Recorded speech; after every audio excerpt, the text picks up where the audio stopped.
Vasudeva Sutam Devam Kansachanuramardanam Devaki Paramanandam Krishnam Vande Jagadgurum. Om. Adoration to Lord Krishna, the preceptor of the universe, destroyer of the forces of darkness, and restorer of immortality. Srimad Bhagavad Gita in chapter 4, verse number 6. Ajopi sannabhyayatma bhutanam ishwaropi san prakritim swamadhisthaya sambhavamyatma Māyā. I am unborn, imperishable, and the Lord of all beings. Yet by controlling my own Prakṛti, I embody myself by my own Māyā. Who is God? That is described in this verse in a profound way. The summary of many scriptural teachings. And if you follow those, it has two implications: to understand the nature of God. Another implication, you must know there is nothing other than God. So don't keep anybody else with you.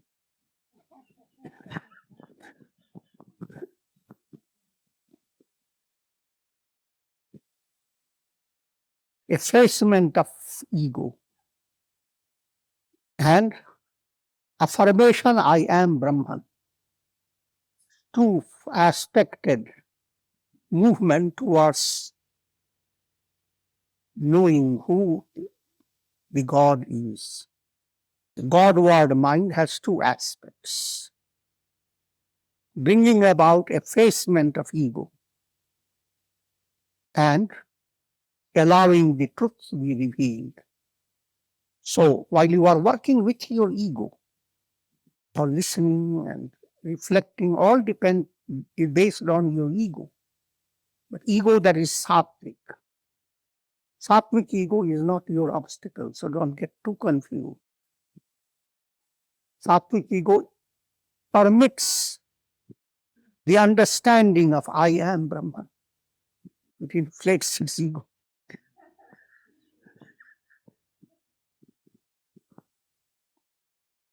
But eventually it blows its ego away.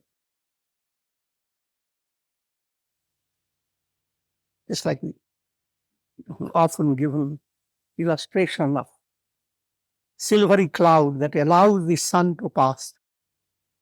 The moment the sun has started passing through, the ego of the cloud has become totally different. It's more concerned with the light to pass through than its own existence. It's an addiction, spiritual addiction. When a moth looks at a flame, it's more involved in just getting into it. What will happen will burn up. That it doesn't care. Now, keeping that in view, let me go through them. I'm unborn. So your affirmation should be, I am not the body, I'm not the mind, I'm not the intellect and ego. God is within me. God is the real me. Therefore, if I were to come closer to God, blend with God, be united with Him, and merge in Him, then that insight has to grow in me that I am not subject to birth and death. Start working upon that insight. Do not allow your mind to become easily shaken by the adversities of the world. What makes one mind shaken easily is the fear of death. And anyone who is aware of his birth is going to die. Anyone who celebrates his birthday will have to wait for his death day. Don't take it seriously. I'm not against birthday celebration.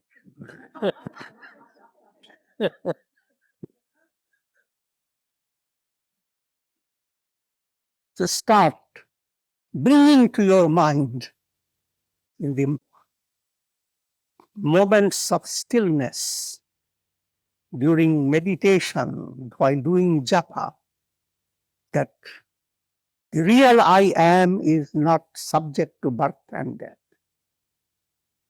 Birth and death is experienced through a conditioned mind, just like a dream. Dream is experienced through a conditioned mind. The whole world develops in your dream.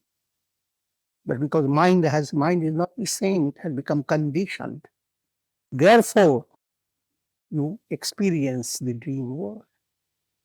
And in your dream world, you are as shaken as in the waking world. If someone comes to chop your head off in the dream, Sufidani say, it is as terrifying as if it were to happen in waking. And yet, nothing really happens. Though you hear in the world all tragedies and all pathetic situations that occur, but all these scenes of birth and death, they are in the realm of illusion. The I am in you, the real you, never went through the process of coming into the world to be born. It is not subject to death, cannot die.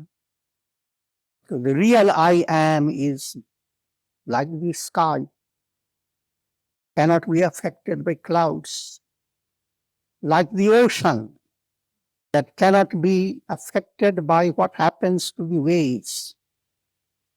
Real I am is like the sun shining up there that cannot be affected by the reflected sun that shakes in a jar of water.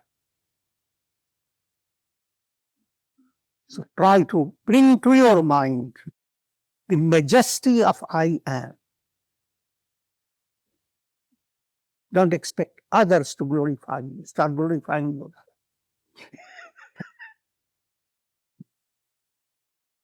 Not look up to others to support the sense of pride within you, but develop this is spiritual pride. I am Satchidananda, existence, pure consciousness, pure bliss. I am eternal, imperishable, unborn. As you ring the bell with those affirmations, try also to assimilate it. If the mind does not listen to it, have patience. Let the mind at least hear the bell ringing day by day. Ajopi sannavyayatma, unborn, avyaya, translated as imperishable. Vyaya means that which can be spent. All things are as if spent off, perishable. Soul cannot be diminished, affected, impoverished. Soul cannot be. This is called Abhyayatma. Bhutanam Ishwaropi San. All living beings are ruled by God, Ishwara. Then don't build up the idea that he's such a big ruler. And whenever you turn to any ruler, you see it's very difficult to approach the ruler. By the time you approach him, you see the head is too swollen.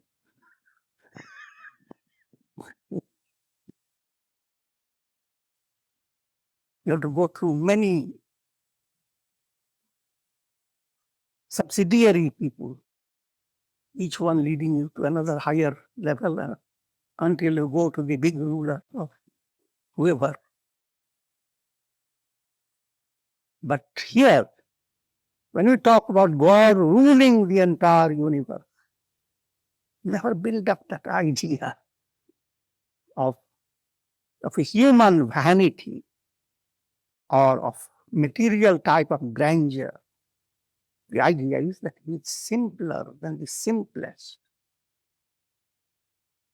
more childlike than any baby in the world.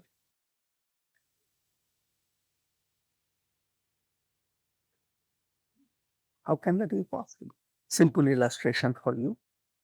When you look at all the sunshine on the earth, the rainbows, shining clouds, shimmering waves, shining leaves, shining dewdrops, and reflected suns in so many buckets of water. When you look at them, they are the beings, all the beings. Who is the Lord of all these beings? The sun.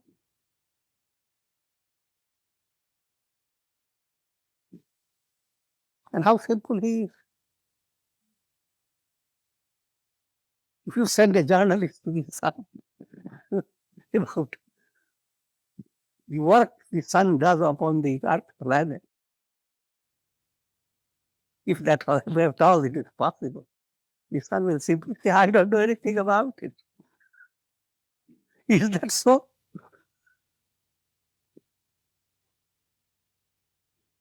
And yet, using all your scientific brain, you realize that not a single seed can germinate without the solar energy.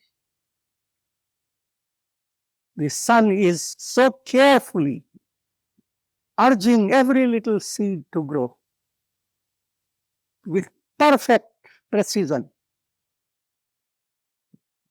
And nowhere that precision can be lost. The sun is omniscient, omnipotent. It knows the needs of every little seed, knows the need of every life. And yet, mystery of mysteries, the sun is just absolutely detached, knows nothing about the earth. That should give you an idea of God's role. God beyond the clouds, beyond the Māyā, beyond the illusions, beyond mental limitations, that God is pure consciousness, shining like the sun. Human consciousness is defined by mind, intellect, ego. Just like illuminations upon the earth planet are defined by the way the clouds allow the sun to shine. Similarly, your consciousness is the consciousness flowing through your mind. And all that you are experiencing in and through your mind are illumined by the consciousness. But all the limitations you are experiencing, they have nothing to do with the consciousness. All the limitations that you see upon the earth, limitations of the rainbow, of reflected suns, and all so forth, have nothing to do with the sun. Even the perception that the sun rises and sets, and he travels through the sky from the east to the west. Puranically, he has a big chariot, and the horses race. In spite of all that, the sun is just not the way you are perceiving it. All these are appearances of the sun, not the sun. likewise is God. Prakṛti samadhisthaya, by controlling my own Prakṛti. Prakṛti is the Māyā Shakti of God. God is the absolute reality known as Brahman. Prakṛti is a Māyā Shakti, a power of illusion that is inherent in Brahman. Just like ordinary example, you look at a rope. Rope has a power of illusion inherent in it. You see it in a little semi-darkness, and that snake emerges out.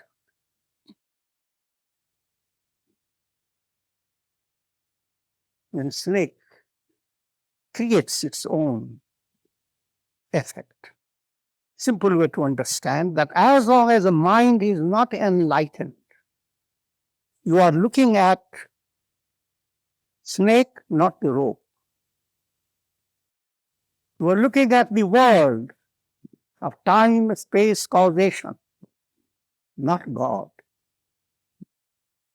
You have to work your way through realizing God, though the reality is God alone is. Just to give you the Vedantic basic points. Brahman, through Prakṛti, brings about the entire world process. Prakṛti has three guṇas, sattva, rajas, tamas. Sattva predominating Prakṛti is called Māyā. Brahman, through Māyā, expresses in the form of Ishvara, God, the ruler of the world, the ruler of the cosmos. That God has three aspects for easy understanding.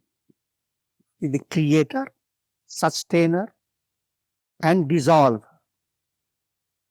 All three functions go on in this creation. And God performs them. By his Māyā, Māyā means creates a magic.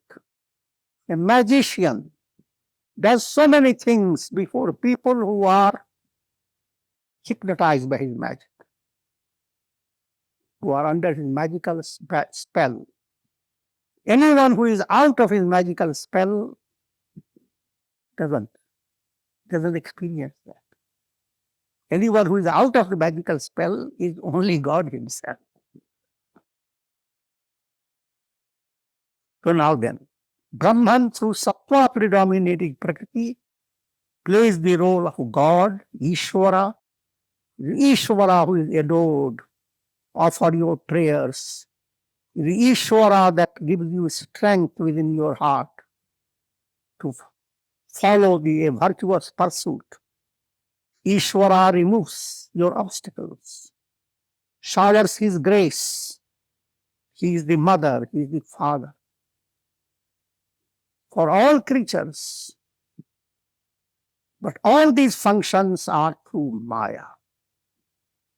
Therefore, in reality, Ishvara does nothing. And Ishvara is not touched by the world. Same Brahman, through rajas predominating Prakṛti, called avidya.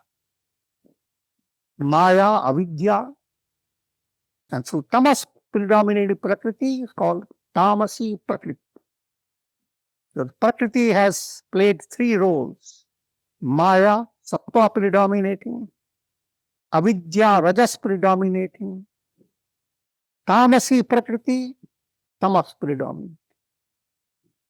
Through rajas predominating Prakṛti, same Brahman manifests in the form of countless souls. The world is filled with souls. There isn't a spot where souls are not there. Every soul needs material resources, food. tamas predominating Prakṛti. Brahman through tamas predominating Prakṛti becomes the world of matter. Matter in a very broad sense. Matter that has evolved. First it evolves the subtle elements, what this modern science tries to say, God particles. They are called Panch Tanamatras. Those Panch Tanamatras go to create combinations and permutations, and they turn into 5 bhutas. Bhutas are 5 elements in Indian culture. Words that are used have very profound implications. Tell a villager if Bhuti is coming, he will be frightened. It sits in satsanga, the whole world is made up of Panch Bhutas. Earth, water, fire, air, akasha. All these are bhutas, means spirit materialized. Those bhutas have made your body. Your body, mind, senses, they have evolved out of the Tanamatra, subtle elements. The physical aspect, they are created by bhutas, elements in a physical world. The essence of all the teaching. All this is Brahman. If you touch a fountain pen, you are touching Brahman. Even though you don't want to touch it, your finger is Brahman. Every cell within your body is Brahman. All matter doesn't matter. They are all Brahman. The entire space is Brahman. All is nothing but pure consciousness. How does it look like? As long as you think of that, you are using your mind. And conditioned mind cannot. You can imagine, you can have a concept, but it cannot really bring the absolute in a limited mind. Even in ordinary situations, for example, we are dreaming. Caught in dream. Now, no matter how much you may exercise your mind, you can't understand what the waking state is. You can't even imagine where your bed is in the waking state. If somehow you are convinced it is a dream, yet you don't know what the waking world is until you wake up. Same way, you go on having different concepts of God, Brahman. Actual realization implies awakening. You have to move away, wake up from the intellect-based experience based on conditioned mind. Uncondition the mind, and there is nothing but Brahman. Through conditioned mind, there is always a world ruled by God, where jivas continue to evolve, and there is a boundless resources of matter for helping every little jiva. Even though you may be a lizard or a little moth, a little butterfly, God has not lost his touch. His focus on every jiva is absolutely. Whether he is creating a big tree or just creating a butterfly. Look at all the details on the butterflies. all the details in everything. All this I'm trying to elaborate. The idea to understand is all this is Brahman and you are essentially Brahman. I embody myself by my own Māyā. Now the point is, subject is incarnation. Individual soul goes on incarnating, repeated embodiments. That is not divine incarnation. But God incarnates to give example, inspiration, and guidance to souls that are caught in the cycle of birth and death. Creation has its innate plan. Creation has a purpose.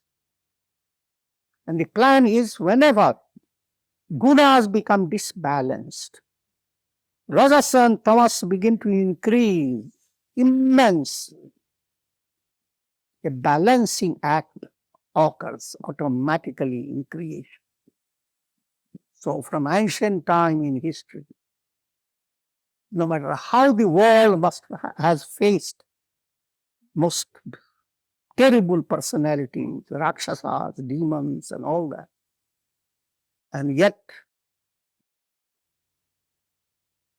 presence of sages, saints and divine personalities have come again and again, and they continue. You become more aware of that presence, of the descent of God for the ascent of the souls. You become more aware during difficult times. It doesn't mean that He doesn't. He's not always there. But there are times when you look at the world and there's nowhere you can have any help from anybody.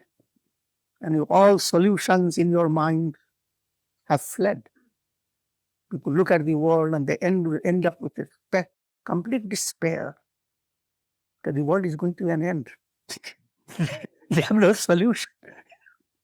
Everything points to negativity.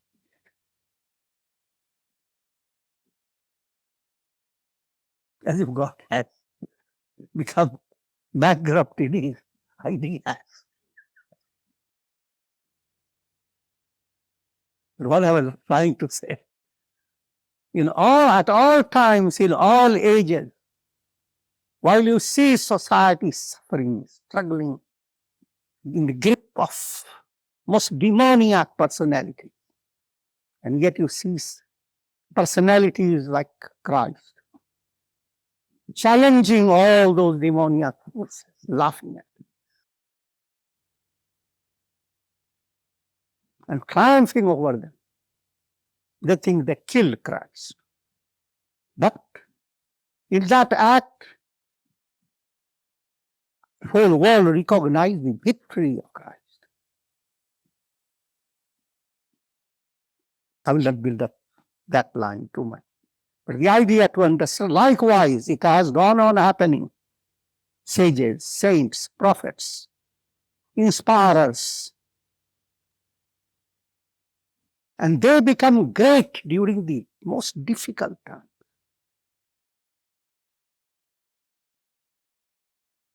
You become saintly at a time when all are saintly. Nobody will look at it.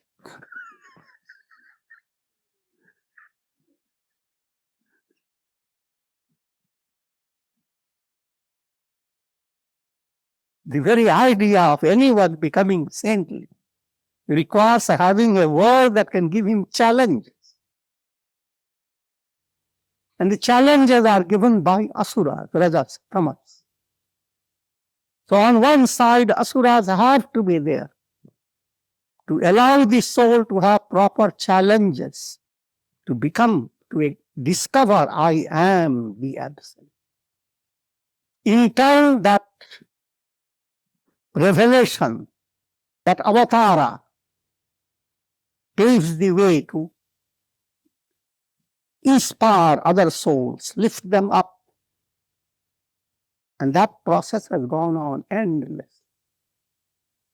You don't have to ask astrologers when another incarnation. That question is a Dulwich question.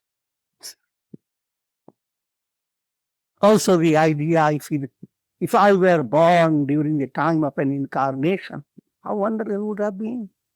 That idea, again, another absolutely absurd. Because there are so many people during Krishna. Many of them didn't.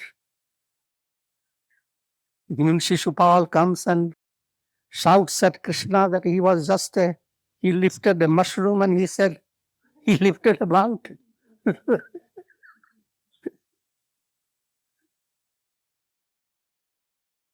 All saints and sages face a humanity where lots of people don't recognize all their greatness.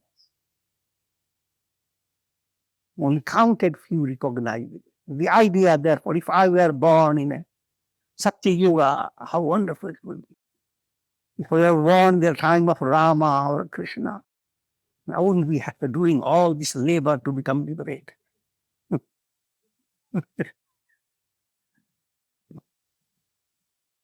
यदा यदा हि धर्मस्य ग्लानिर्भवति Bharat अभ्युत्थानमधर्मस्य तदात्मानं सृजाम्यहम्. Whenever virtue declines and unrighteousness predominates, I manifest myself as an embodied being.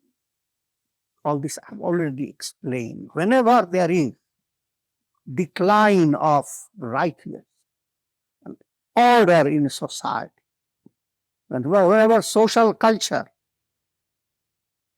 if the social culture adopts four purposes of life in proper way, four purposes of life: Dharma, Artha, Kāma, Moksha. Dharma, ethical value. You are alive if you have this sense of Dharma in you. You may say, how can a baby come and know all about Dharma? It was really instinctive. You are born to be good and do good. That sense comes within you if you are a normal person. Be good, do good, without contradicting this simple plan. If you go on building up wealth, it's called Artha. You come into the world, you should remain miserable, poor, and then let other people suffer for you.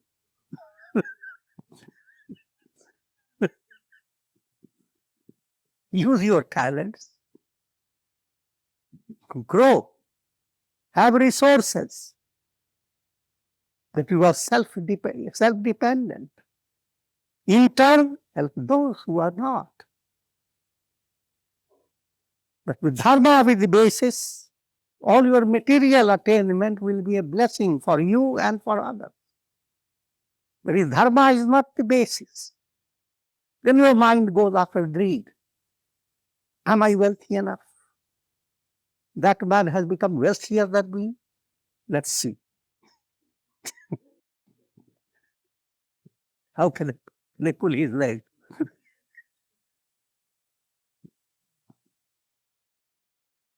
So acquiring the same Artha, material, without having the basis of Dharma, that turns the whole society into a turmoil. A world where there are lots of laws and lots of progress and lots of technology, but very little of good feeling, tender-heartedness, and profound communion of the heart, very little of that. Deeper sense of warmth and stability is not there. On the other hand, day by day, watching the scenes of tragedy going on, day by day. News goes on breaking.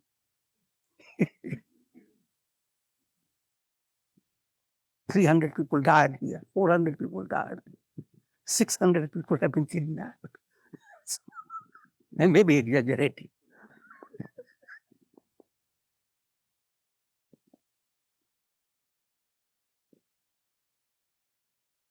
So what happened to your good feelings? That becomes satsanga for people. Whenever those types of things happen, our satsanga doesn't have many people.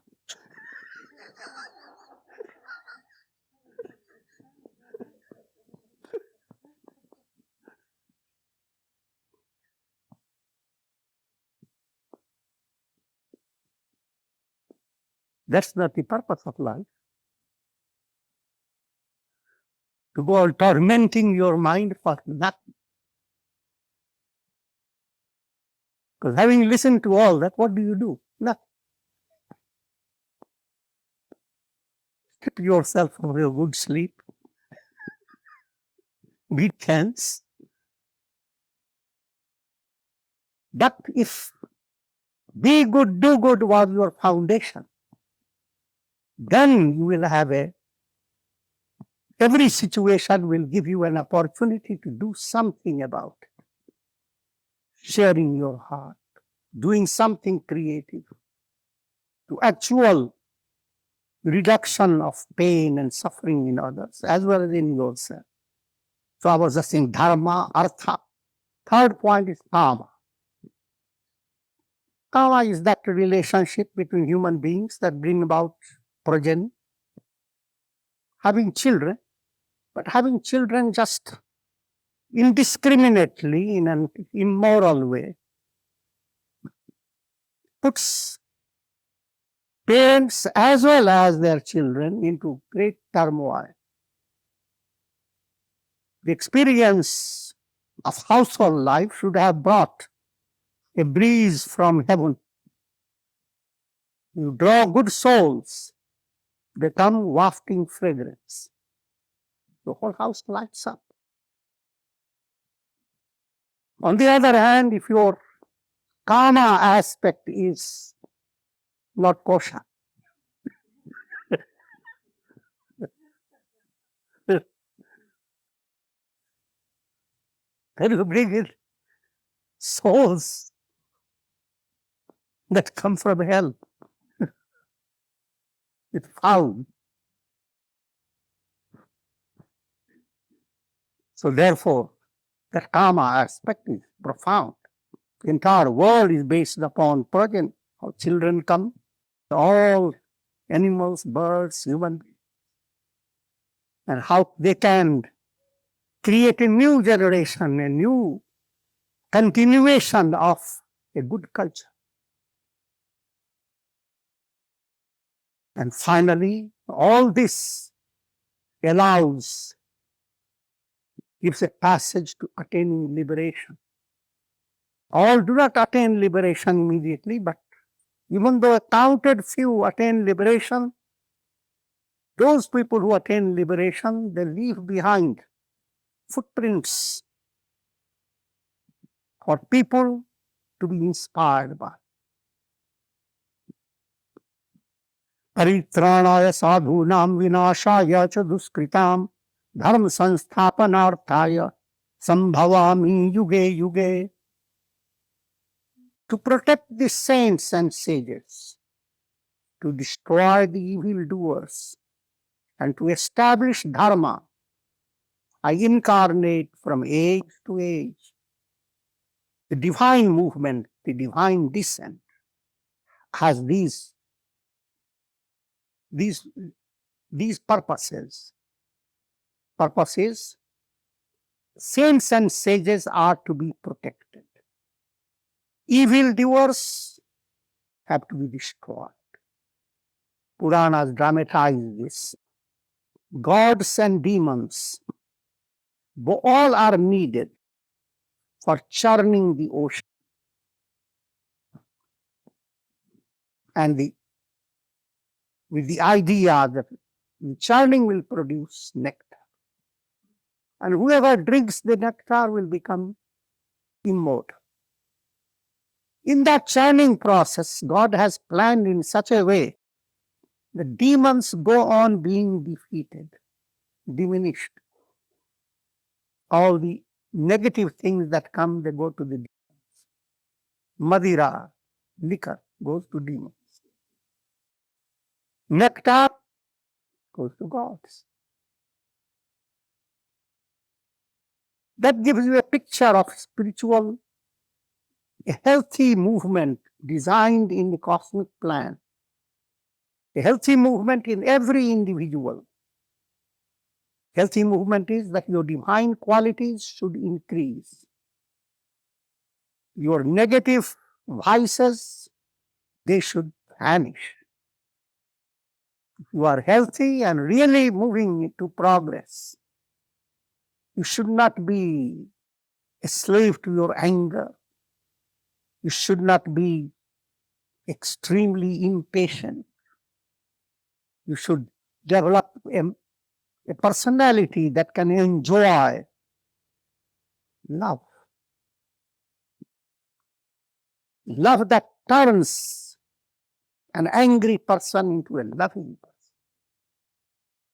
Love that turns a loving person to a lovable person. Good, but it's not much good.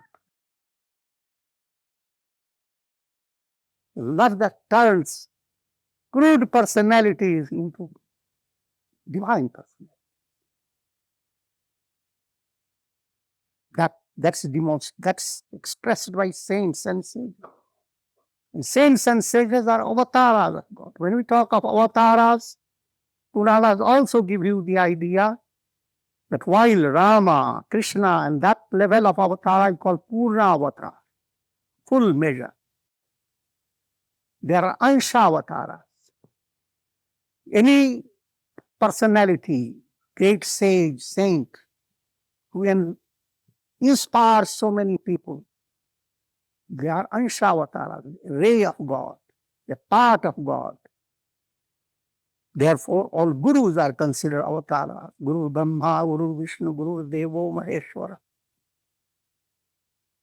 And then there are some special avatara called Prabhava avatara.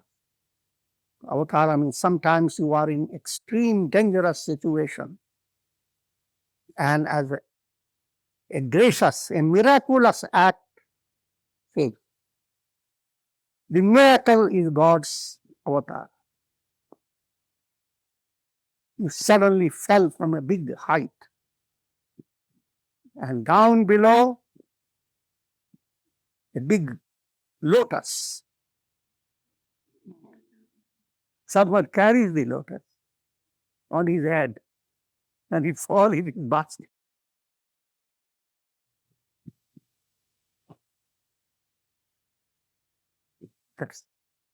So avataras are of different types. I incarnate from age to age. You can interpret it from day to day, implying not a single age is without the manifestation of avatar. Janma karma charme divyam evam yo vetti tatvatah tyaktva deham punarjanma naiti mameti so Arjuna. O Arjuna, my birth and my actions are divine. Whoever knows this truly will not be reborn after shedding his physical body. He will come to me. God's descent in the world is to help every soul to follow a path that leads to Abhyudaya and Nihashreyas. Abhyudaya, progress, success. Enabling the soul to be interested in good actions, doing righteous deeds. They don't suddenly lead you to liberation, but they put you in a higher rung. And then, as you advance and you begin to enjoy increasing goodness within yourself, your intellect becomes clever. It begins to realize that all the things I get here in the world, where does it come from? Seek ye first the kingdom of heaven. Why not get him first? Why should I go after this worldly success that's transient, no matter how great it is? It doesn't mean that I'm discouraging you from success. Attain it. But that's not all. Along with success, your mind must move, be greedy. One that have a bigger success. Get the very source from where all success comes. It's called nihashreyas, realization. Uplifting yourself by divine qualities and allowing your intellect to become transformed into intuition. But if you simply uplift yourself while intellect remains unchanged, then that is a transient attainment. It will. Virtuous deeds give pleasant conditions, but they pass. Negative karmas come, day and night alternate. But if you have followed this plan of Abhyuda in a right way, led by Dharma as the basis, you are moving towards evolution. You have developed divine qualities. You are prosperous and successful in the world. Your mind becomes humbler and humbler. And your intellect turns towards God realization. And your charity becomes an act of universal charity. What can I do to help people? Follows automatic. All the wealth you can have, you can do charity, but that's limited. But if you have knowledge, wisdom, if you can inspire, kindle divine love in human heart, that's something permanently great. So all this is implied, and we will continue next time. Om Shanti.